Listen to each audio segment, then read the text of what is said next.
What up? It's Jack, aka Just a Cunt here, and today I wanted to talk about what are some of the most interesting fights that never happened. Particularly fights that I don't believe are going to happen, unfortunately. So I'm not just going to do matchups that I want to see. You know, I don't want to just match make, be like Jones Aspinall at the White House, or, you know, Conor McGregor, Michael Chandler. You know, even though those fights I don't think are going to happen, they're technically still possible. So instead I wanted to focus on fights that we may have forgotten about, or that feels a little underappreciated. Nonetheless, let's move on to the fights. Starting off with Ilia Doporia versus Mavzar Evlov. Now, this is a fight I don't feel most people really gave the credit that it deserves in terms of how high level and how interesting this fight is, particularly because I don't think a lot of people rate Evlov that highly, which I don't blame him, just because, of course, he pulls out of a lot of fights. A lot of his opponents cancel him as well. I don't want to say it's just him, but in his fights, there's a lot of times where his opponent pulls out, he pulls out, and he has 0 finishes in UFC. Basically, he doesn't really hurt his opponents that much, doesn't really risk submission. He's just a very pure, I don't want to say a point fighter, because to me that's like a karate, like touch and move. He definitely gets in there and fights. He's someone that doesn't just like jab and run. You can see in Diego Lopez fight, he starts to pressure, starts to go. He hurt Arnold Allen. You know, he's a fighter for sure. I don't want to say he's a point fighter, but he's definitely someone that has only gone to decision, is really good at that. Against Ilia Topuria, who I think is going to they both offer interesting threats to each other. And I think besides Evlov and Volkanovski, which we can still see, this is the best fight you can see at featherweight. Particularly because I think Evlov is someone that could actually beat Topuria in a lot of ways, and can find this to be very, you know, almost like an Islam light, in the sense of a well-rounded striker, grappler. Not as good kicks really from Evlov. He's a different fighter than Islam for sure. I'm not saying they're the same just because they're both Russian and like Dagestani-esque. I'm not too sure if Evlov is Dagestani. He might just be Russian. But nonetheless, what makes this fight interesting? On the feet, people are going to assume that Ilia just beats Evlov, which is true in the sense of he has a very solid chance of chinning Evlov, who has been rocked before by Hakeem Dawodu, has been hurt by Arnold Allen with knees. He's definitely been put in compromising situations, but never really like about to be finished. But he definitely has been hurt, lost rounds because of it. And fighting Ilia, that is a death sentence, especially because Evlov is more of a boxer than anything. He's a very sharp boxer who takes a little bit to get warmed up in a fight, and will use his jab particularly to set the pace and then find counters. You can see this against Lopez, who is also very dangerous on the feet, was able to rock Evlov with a very wild hooks. He didn't drop him or anything, but he definitely got him to cover up and back up. But as the fight went on, Evlov was able to keep on the pressure and eventually beat Diego Lopez. Now, I think this fight's interesting because if Doporia is not able to get him out the first 2 rounds, the more this fight goes on, the more comfortable Evlov gets. He's similar to Pierre, where he's very much an avalanche. He's going to continuously apply more and more pressure onto a fighter and eventually have it turn into his favor. And in the wrestling, I don't think he's going to submit Ilia, but I guarantee you he can take him down and get some takedowns, get some control time. I think Toporia's going to be able to get up and not just lose the fight. He's not going to get fucking grapple fucked. But I do think that Evlov can take him down, can take his back, ground and pound, defend submissions. And on the feet, it's very risky. But I think closer to the end of the fight, if this goes the distance, Evlov can land a lot of good shots, a lot of volume. Just enough to not really hurt Topuria, but to discourage him, to, you know, win on points. And I think Evlov has a very solid shot of beating Doporia. Now, I'd still pick Doporia and I'd be rooting for him because of the fuck roots for Mavzar Evlov. But I do feel like that it does pose a lot of interesting problems for Ilia, that people don't like to acknowledge, you know. So I think this would have been an incredibly interesting fight. Part of me makes me wish that Ilia stayed at 145 just so we can see this. Now, I wouldn't have want Ilia to stay there if we're just going to get a Volk rematch or the Lopez fight. I think he knocks out both of them, you know. I think Lopez is an easy fight, Volk is an easy fight, but Evlov, I think, is a really interesting fight down there that unfortunately I don't think we're ever going to see. Moving on, Hamza Chamay versus Leon Edwards. Now, for y'all new MMA fans who weren't here during, COVID era, or that, I don't want to say the dark ages, but, back in that time, Hamza Chimaev and Leon Edwards scheduled to fight like 4 or 5 times. In fact, let me know if y'all remember this or if I'm crazy. This was back when the UFC, after the quote-unquote off-season, New Year's time, to like 4 weeks they do at the end of the year after the last pay-per-view or fight night. They used to do one pay-per-view on Saturday, and they do a pay-per-view on Wednesday, and then a fight night, they do a card, Wednesday card, and a Saturday card. I don't know why they stopped doing that, or if that was unique, or if I'm batshit crazy and that never happened. But on one of those Wednesday cards, Hamza was scheduled to fight Leon. Eventually got to the point where Leon declined Hamza. He just got taken out the fucking rankings. Literally just taken out. Like, he was literally like a top 5 contender. They literally just removed him and gave him back like a couple weeks later or whatever. But this fight was scheduled to happen a multitude of times. And this fight, to me, was uninteresting, then interesting when Leon beat Usman and Kobe, and then uninteresting again. Because the reason why this fight was interesting, because this was when Hamza hadn't fought anyone of notice yet. This is when Hamza wasn't really a known fighter in the sense of he didn't have the Gilbert Burns win. He didn't have the Li Jingliang. He didn't have any of these ranked competitors.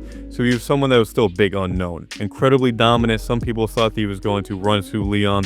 Some people picked Leon just based on him, being a top contender. And to me, this fight still has the potential to be interesting, particularly because Hamza, obviously, yes, can just go in there in first 2 rounds. He's going to dominate Leon, of course, and may just submit him. And then as the fight goes on, if Hamza plays this smart and doesn't just try and finish Leon and, chooses to just win the fight, I genuinely think he could just get a takedown each round and just win it based off that and just comfortably win. But there is a scenario where Hamza does gas out and, say, Leon lands body kicks, lands some knees, lands some sharp shots.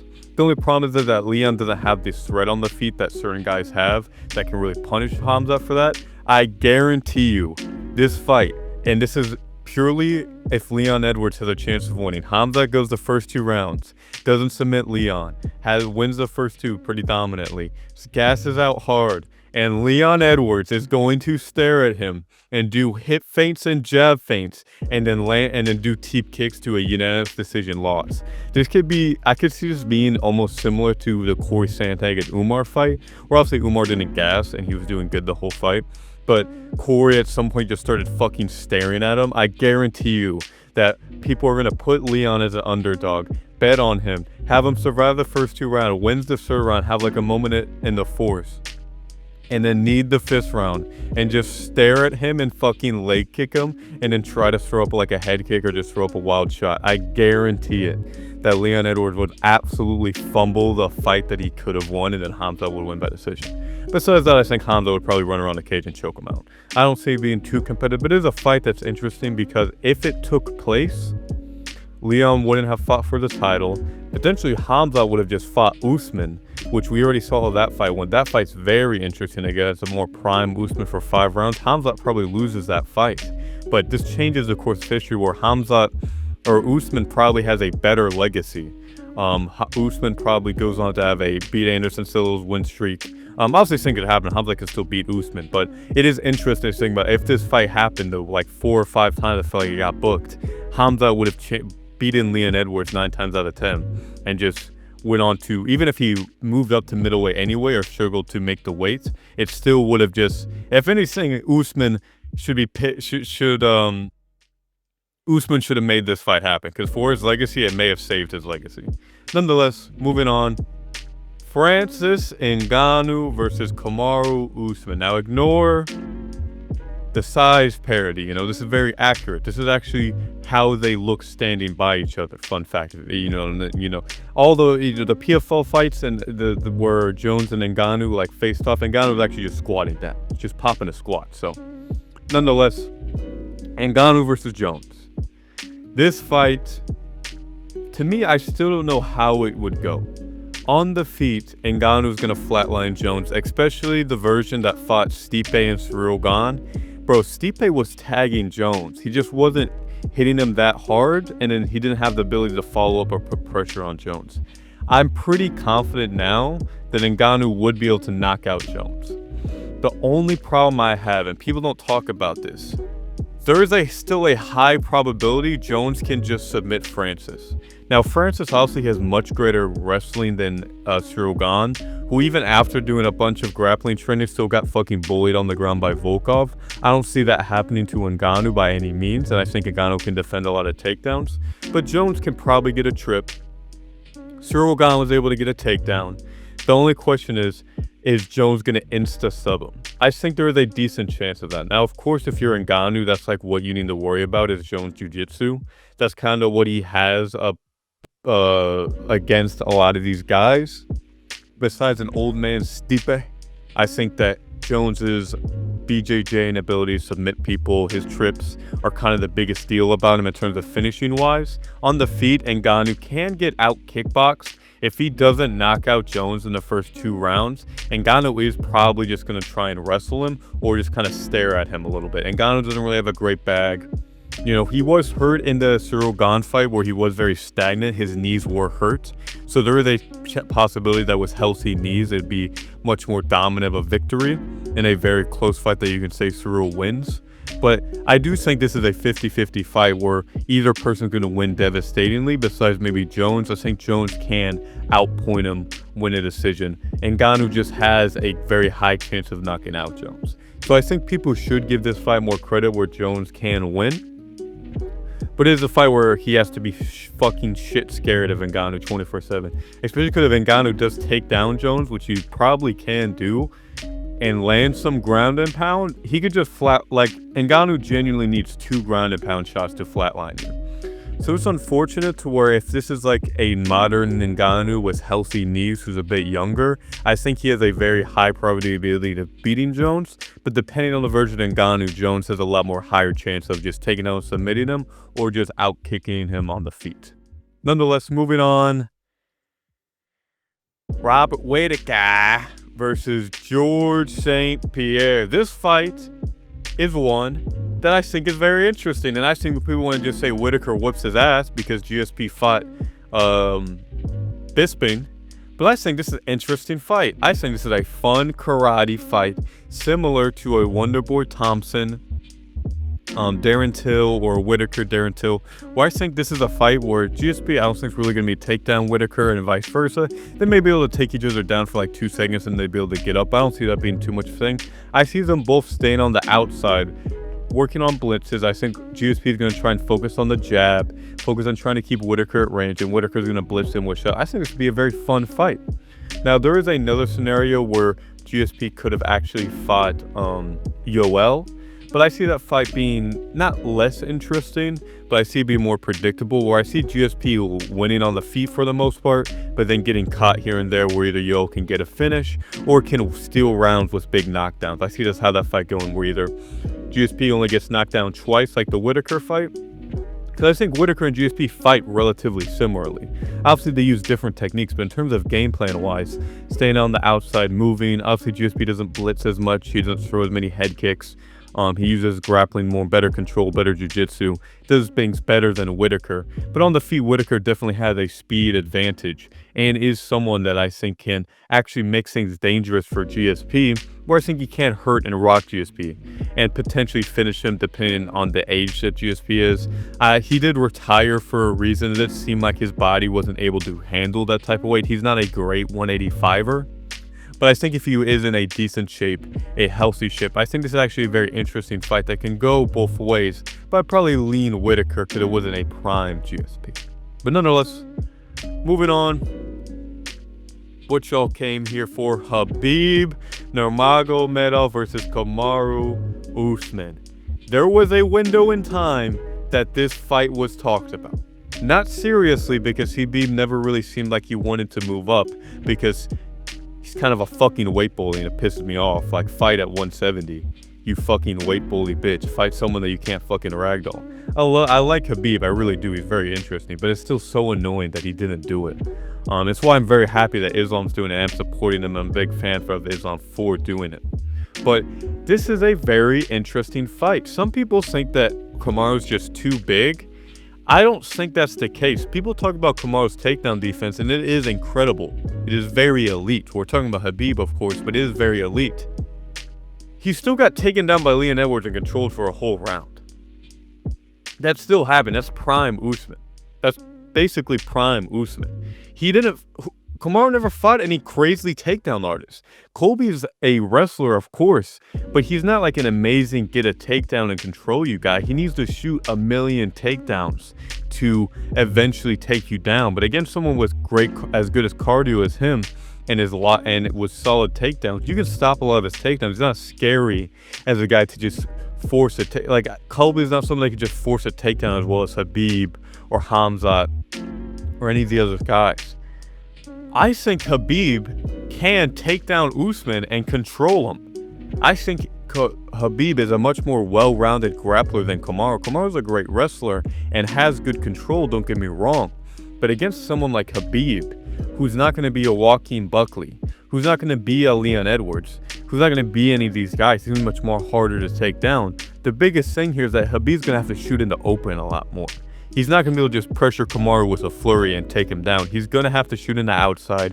He's going to have to chain wrestle. I think we're going to see amazing scrambles in this fight that I think Khabib's going to get the better of a lot of times, where I think he's going to be able to backpack camp Usman.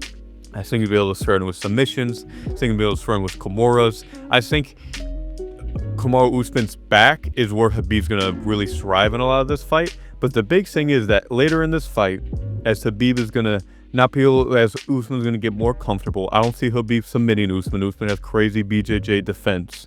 As this fight goes on, in that 4th, 5th round where Kamaru's coming forward, Khabib's going to have to deal with Usman in the way that Khabib does have great head movement and great defensive striking for sure. And a great jab, good flurries. He's really good on the feet. But we never really see him in a predicament where he has to stay on the feet. It's always a funnel to get into the wrestling. And if he's not able to snatch up a takedown and win 2 or 3 minutes of a round in the later end, there is a scenario where Khabib is going to be stuck on the fence, bouncing around, trying to avoid Kamaru, where Kamaru is going to come forward with the jab, come forward with the teep kick, and you're really going to see that size take place, where now Kamaru can start shooting takedowns on Khabib. And I think Usman can take down Khabib. I just think he's going to struggle to control him. But this fight, I think, is a very 50-50 fight. A prime Khabib, a prime Usman, assuming Khabib can put on the weight and fight at a similarly to how he was before. Khabib is going to struggle with the size. He's going to be more tired. I don't think he's going to gas out, but I don't think he's going to be able to just ragdoll Usman. He's not going to be able to do as many things he was able to get away with at 155. And in terms of on the feet, he's going to have to be worried at all times, because Khabib isn't a pocket striker. He's not someone that could smother Usman, where that's kind of where Usman has struggled a lot, is in the pocket, is against people like Burns, Buckley, who are very explosive like that. Khabib's not going to flag that. He's going to be more mid-range, and he's going to be lined up there for Usman's jab, or Usman only needs a couple of jabs to really hurt you.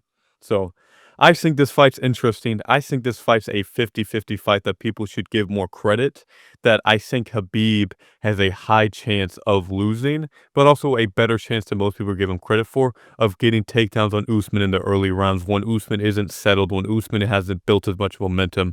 I think Khabib is less momentum focused and just snatch a takedown and win a round off that. But nonetheless, great matchup. Overall, these are some of my favorite fights that I like to think about that never quite happened. Let me know what you guys think in the comment section below. Anyway, have a good one.